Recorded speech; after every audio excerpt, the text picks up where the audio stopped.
La proposition de loi que nous examinons aujourd'hui vise à homologuer, en vue de permettre leur entrée en vigueur, des peines d'emprisonnement prévues dans la réglementation en Nouvelle-Calédonie.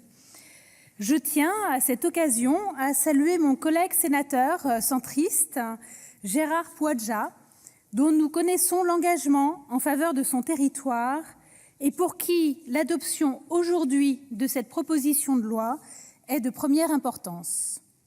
Je souhaite également remercier notre collègue député, Philippe Dunoyer, l'auteur de ce texte, pour sa mobilisation en vue de combler un vide juridique important en procédant à une actualisation de notre législation nécessaire et attendue de longue date. L'inscription de ce texte à l'ordre du jour constitue un signe positif qui, je l'espère, et les élus du Pacifique avec moi, ouvrira la voie à une institutionnalisation d'un rendez-vous régulier de ce type au Parlement.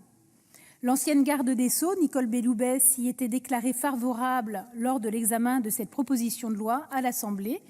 J'espère, Monsieur le ministre, que vous aussi suivrez cet engagement et soyez assurés que ces paroles ne sont pas tombées dans l'oreille de sourds et que les élus de Nouvelle-Calédonie, mais aussi de Polynésie française, seront très attentifs à leur concrétisation.